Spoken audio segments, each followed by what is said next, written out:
2012 के विधानसभा चुनाव तक जो प्रत्याशी थे, नेता थे, वो दल की राजनीति को तवज्जो देते थे। लेकिन 2017 का विधानसभा चुनाव कुछ नए रंग में आया है, यानी कि अब विकास को मुद्दा बनाया जाता है। विकास को लेकर काफी बातें हो रही हैं, इसको ज्यादा तवज्जो और महत्व दिया जा रहा है। साथ ही यही विशेष कारण है कि इस बार दल की राजनीति को छोड़कर तमाम प्रत्याशी निर्दल भी चुनाव मैदान में उतरे और कुछ प्रत्याशी ऐसे भी हैं जिन्होंने दल को छोड़कर जनता के मुद्दे पर लड़ाई लड़ने के लिए दूसरे दल का हाथ थामा है। ऐसे ही हमारे प्रत्याशी हैं आज के मड़िहान विधानसभा क्षेत्र के बीजेपी प्रत्याशी रमाशंकर सिंह पटेल।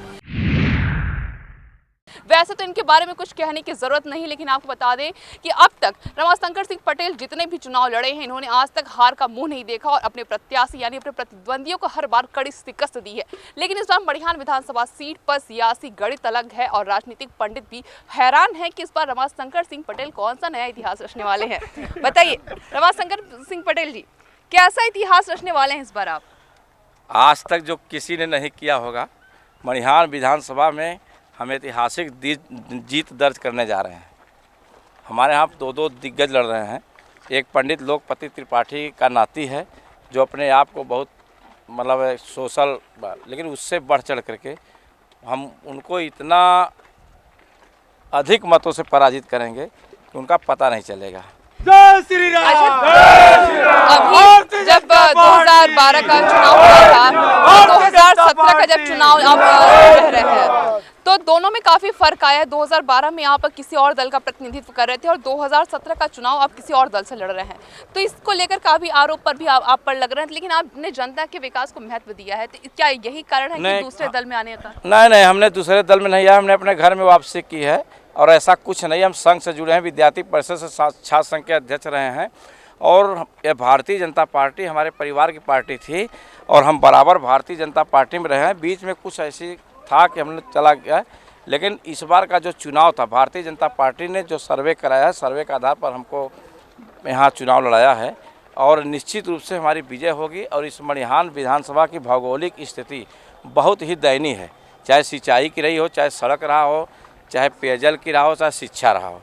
ये चार बिंदु तो बहुत ही महत्वपूर्ण हैं, जिसका मुझे विश्वास है कि माननीय केंद्र में नरेंद्र मोदी जी की सरकार है, जिनका एक सबका साथ सबका विकास का नारा है, उच्च चौमुखी विकास। और उत्तर प्रदेश में भी हमारी सरकार बनने जा रही है, हम 300 से ऊपर सीट हासिल करने जा रहे हैं। इससे मुझे लगता है कि हम मड़िहान विधानसभा को इस चारों चीज़ से मुक्ति दिला करके मड़िहान आदर्श विधानसभा घोषित करा लेंगे। 2012 में जब चुनाव हुए थे और 2017 का जब चुनाव हो रहा है, दोनों में स्थिति काफ़ी अलग है। तो जब 2017 में आपको टिकट देने की दूसरे दल से बात हो रही थी और काफ़ी उम्मीदें भी थी लोगों को कि आपको इस बार टिकट मिलेगा, लेकिन आपको टिकट नहीं मिला और फिर आप अचानक से आए किसी और दल के साथ और टिकट लेकर आए मड़िहान विधानसभा सीट के, तो आपने कहीं ना कहीं राजनीतिक पंडितों की जो गणित थी ना, वो गड़बड़ा दी। ये कैसे किया आपने? असली जो कुछ लोग सोना का हाल नहीं जानते, सोना का हाल सोनार जानता है। भारतीय जनता पार्टी एक एक कार्यकर्ता के हाल जानती है, कौन करता क्या है। हम लोग ईमानदारी से काम किए। भारतीय जनता पार्टी बाखूबी हमको जानती थी कि कहीं न कहीं मड़िहान से बहुत मजबूत कैंडिडेट हैं और हमारे ऊपर भारतीय जनता पार्टी के नेतृत्व ने विश्वास जताया है और उसी विश्वास पर हम खरा उतरने का काम करेंगे। जब आप इसके पहले सपा में थे और सपा एक मिनट, जब आप इसके पहले सपा में थे और सपा कांग्रेस गठबंधन में आई, तो लगता था कि मड़िहान विधानसभा सीट कांग्रेस के खाते में जाएगी, यानी ललितेश त्रिपाठी यहाँ से एक बार फिर परचम लहरा सकते हैं। लेकिन अभी आप वापस बड़ा जनमत लेके आए हैं, बड़ा जन समर्थन है आपके पास, तो क्या लगता है कि इस बार मड़िहान विधानसभा सीट आप छीन लेंगे? 100% सत्य है कि मड़िहान विधानसभा उनके हाथ से निकल गई है और यहाँ की जनता उनका नस नस जान गई है कि वो क्या हैं। उन चाहते तो मड़िहान विधानसभा में कुछ न कुछ करते, लेकिन उन्होंने विकास का कोई काम नहीं किया है और सबको बेवकूफ़ बनाया है, गले मिलाया है और थोड़ा घी चीनी दे करके सबको, गरीबों को भी बरगलाया है, काम नहीं किया है। जय श्री राम। 2017 का चुनाव यानी 2012 में मड़िहान विधानसभा सीट अस्तित्व में आई, तो क्या हम माने कि 2017 का चुनाव अगर आपके पक्ष में होता है और जनता आपको चुनती है, तो 2022 का जब चुनाव होगा तो मिर्ज़ापुर के मड़िहान विधानसभा सीट का जो अस्तित्व है, यानी जो विकास का अस्तित्व है, कुछ और होगा?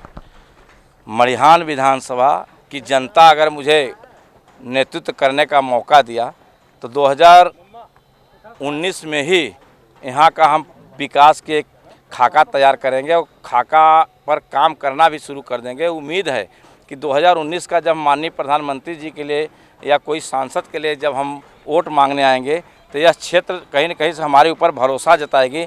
हम यहाँ सिंचाई, हर खेत पानी पहुँचाने का काम, हर विधानसभा मड़िहान की पूरी सड़कों पर सड़कों के एक सुंदर जाल बिछाएंगे। और जो पेयजल की समस्या है, जब हम सिंचाई की समस्या दूर कर देंगे, पेयजल की समस्या हमको लगता है स्वतः समाप्त हो जाएगी। और शिक्षा, जैसे जिस क्षेत्र में हम खड़े हैं इस समय, यहाँ शिक्षा का अभाव है।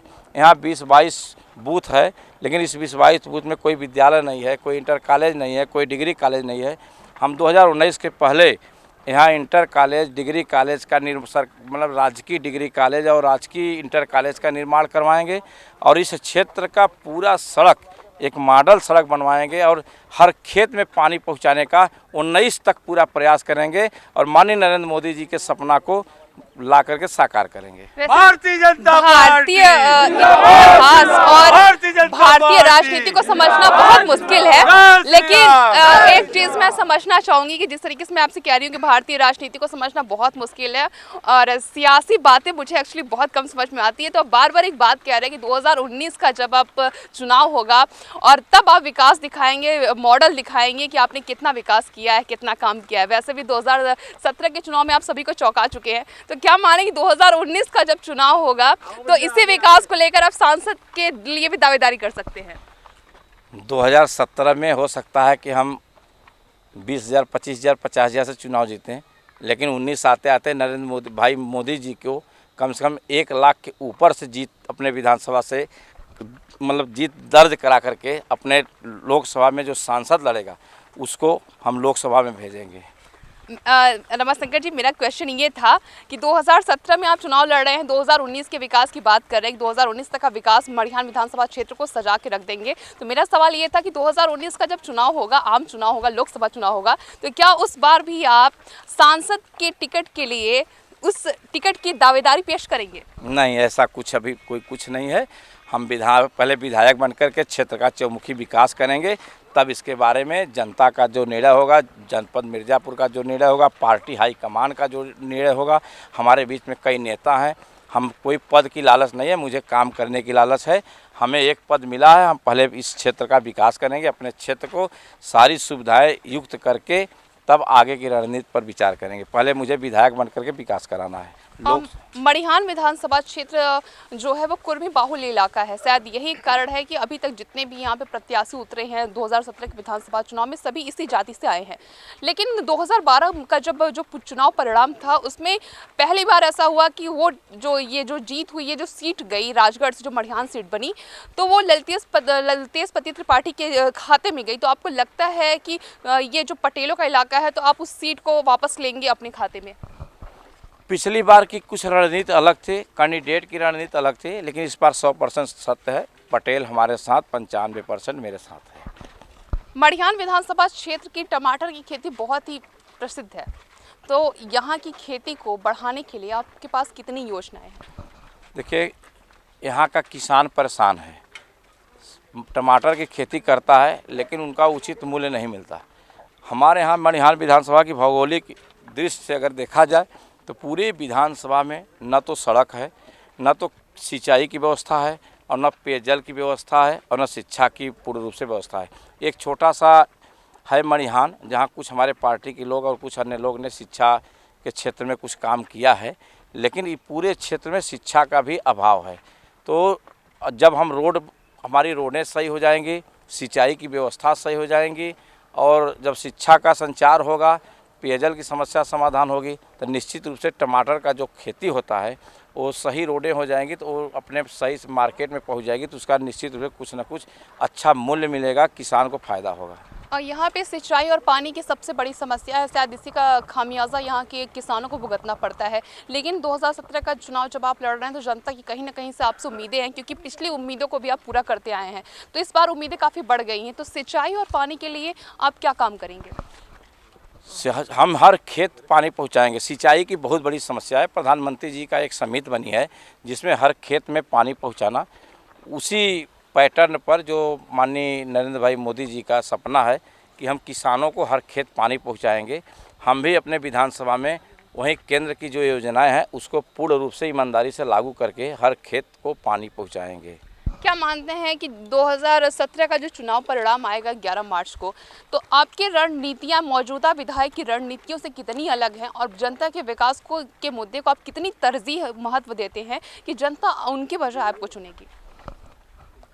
अब हम लोगों ने अभी प्रधान पद पर 5 पंचवर्षीय रहा, जिला पंचायत सदस्य के पद पर रहा और ऐसे कई सामाजिक कार्यकर्ता बन करके समाज का सेवा किया।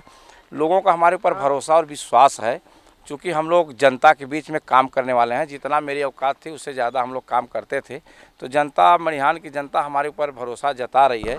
निश्चित रूप से जनता की ये आवाज़ जो हमारे पक्ष में है, उनकी आवाज़ बेकार नहीं जाएगी। मैं उनके लिए पूरी मेहनत करके सिंचाई की व्यवस्था, सड़क की व्यवस्था, शिक्षा की व्यवस्था और पेयजल की व्यवस्था, निश्चित रूप से मुझे पूरा विश्वास है कि केंद्र में मेरी सरकार है, उत्तर प्रदेश में मेरी सरकार बन रही है और कहीं न कहीं से हमारा ऊपर भी अच्छा स्थान नेताओं में है, तो हम मड़िहान का पूर्ण विकास कर लेंगे। मड़िहान का जो उद्योग है वो खनन और पासाड़ का है, इसके लिए आपके पास क्या योजनाएं हैं जो आप विधानसभा में उठाएंगे और यहाँ के लिए सौगात लेके आएंगे?